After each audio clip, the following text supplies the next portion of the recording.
Hi everyone, welcome to 5 Minute Fridays. It has been a while since I've been on here, so I'm really excited to get back into it again. I'm going to share with you how to make a beautiful slice. Now, if you are one of my newsletter subscribers, hi Rosie.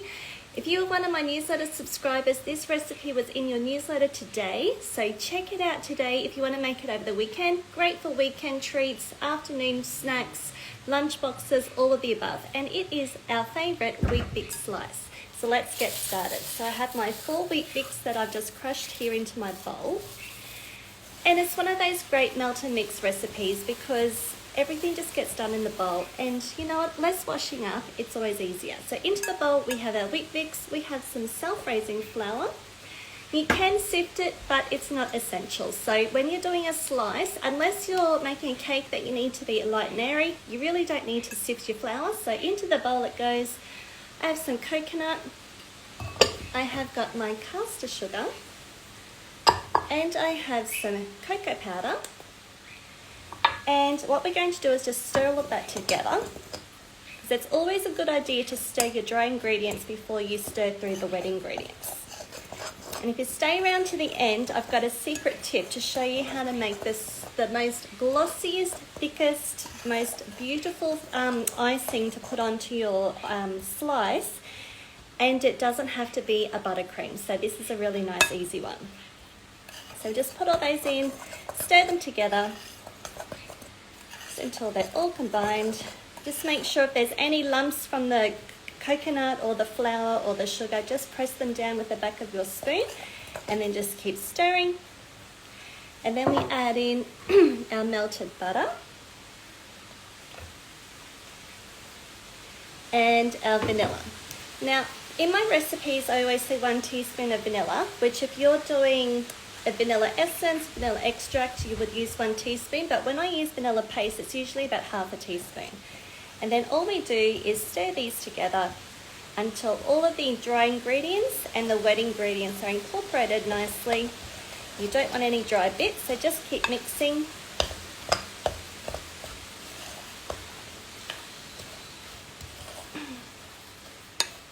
And as you can see, it's all nicely mixed in there. So this is going to go into our slice tray. One of the best things is, I know it's convenient to buy things from the shop, but it really is convenient to make them at home. You save money, you know what ingredients are going into your slices, so I always find it's just so much better to make at home. And this literally took like a minute to stir together. Now into my slice tray. This is how I line my slice tray. I use these bulldog clips. So what I do usually is I just get my piece of paper and I just flatten it into the tray and then push my fingers into the corners to press them down. And using my bulldog clips to hold it in place. Works a treat. I've tried lots of different techniques and this is one of the best ones. So now into the slice tray we go. Hello to Mandy and to Yellow. We have got a lovely sneaky treat at the end. I'm going to teach you how to make a beautiful, thick, glossy icing for your slice that is not buttercream. So I'm going to share with you. So stick around to the end. I've just made Weet-Bix Slice. This is one of those beautiful melt and mix slices because everything's done in one bowl. You don't have to think too much about it, and you know what ingredients are going into it, which is great. And it's all pantry items too, so that at least you know that you've got things on hand at home. Then we just press it all out using the spoon, and then I like to use the back of the spoon just to press it down flat. So just go down around and around. So if you're on my newsletter subscribers, this went out to my newsletter subscribers today in the monthly newsletter. So if you would like to join my newsletter to get the recipe, let me know. And if you would like the full recipe, also comment down below and I'll send it to you. I'll be in touch and I'll send you the recipe. Then what we do then is just flatten it out with the back of the spoon and we just sort of smush it around so it's nice and flat. And then this will go into the oven, just like that. So that's how it is there. Now for the icing. So Usually when we make our icing, it's just mixed into a bowl, but the best way to do it is if you've got a little blender, it makes the best icing. So everything goes in here. So I put all my dry ingredients first. So I have my icing sugar and I have my cocoa powder. And then we just give that a little zhuzh just to make sure all of the lumps are gone. Hang on. I'll turn the power on. Hello Gingham and Cord, so lovely to have you with us. So we just made our Weet-Bix Slice. That will go into the oven in a moment, but I'm just sharing with you how to make my favourite icing. It is the most thickest, glossiest, softest icing that you can have that's not buttercream.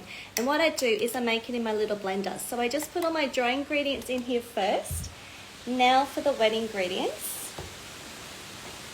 I always like to blitz the dry ingredients just to combine them nicely, and also to make sure that if there's any lumps and bumps from the cocoa powder or the icing sugar, that it's all nice and soft. So we have our melted butter, we have got some boiling hot water and some vanilla. I always love adding vanilla to a lot of my things because I find it just smooths out the flavour and it makes everything taste so much better. This will go back on. Might need to scrape it down. I'm just going to add a little bit of extra water.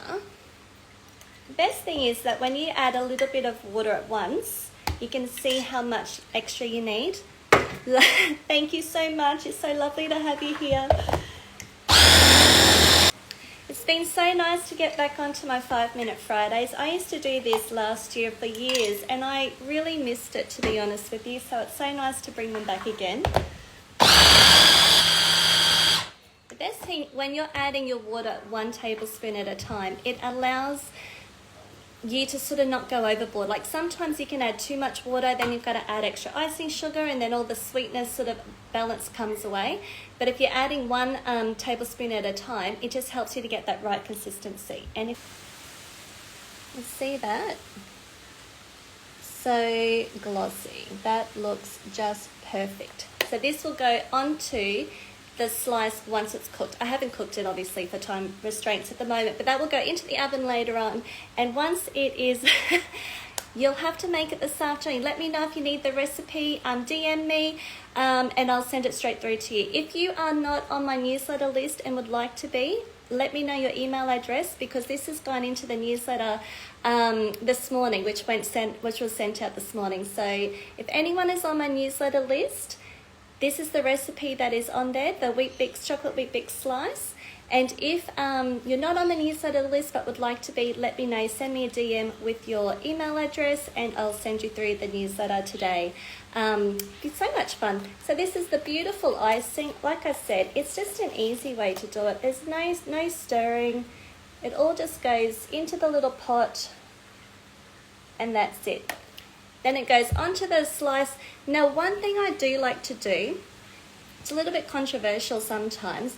Sometimes people say, cook a slice, let it cool, and then ice it. Sometimes I find that the icing separates when you're trying to spread it on. Hello, Susie, and hello, Bandicoot. Lovely to have you all here. So I find that when my slice comes out of the oven, I ice it straight away so that the icing kind of melts onto the top of the slice, and then I let it dry and cool completely. Another little tip for when I slice my slices, I like to keep them in the fridge. So I cook it, ice it, let it cool, pop it in the fridge for a few hours. If you can, like overnight is also a good idea too. That way when you cut it, you get perfectly straight sides. I find if you know, we all love a fresh slice and we want to have it straight away, but sometimes it can be a bit crumbly. So that's my little tip, is to, if you can, leave it for a few hours in the fridge once it's cooled before you start to cut it. So they're my little tips. So newsletter subscribers, this is the recipe in the newsletter for this month and it went out this morning. If you would like the recipe, send me a DM and I'll send it straight through to you. I hope you'll have a wonderful day. Thank you so much for joining in. It's been such a pleasure being back onto my 5-Minute Fridays. So I hope to see you all next week. Have a great week and a great weekend. Bye. So I have my slice here. It's out of the oven for about 5 minutes, just to let it cool down a little so it's easy to touch on the sides. I have my icing that I made earlier as well. I just added another teaspoon of boiling hot water before I blitzed it again, just to make it nice and smooth again. And look at that beautiful icing. That was just gorgeous. So this will go on now, and then all we do is just spread it out. I always find when you ice it while the slice is still a little bit warm, the butter and the icing melts onto the slice, which just makes it beautiful. And then you end up with this lovely glossy top as well. So just spread it all out to the sides. So there we are, we finished it all off, and I'm just going to sprinkle some sprinkles on top. These are always Dana's favorites. You can add some coconut, you can leave it plain, add whatever you wish. And this will then sit out to cool completely before I pop it in the fridge. I like to keep it in the fridge for a few hours before I cut it up, because it just helps to make you have nice even straight sides, which makes it much nicer when you're serving. So I hope you enjoy, and I'll see you again soon. Bye.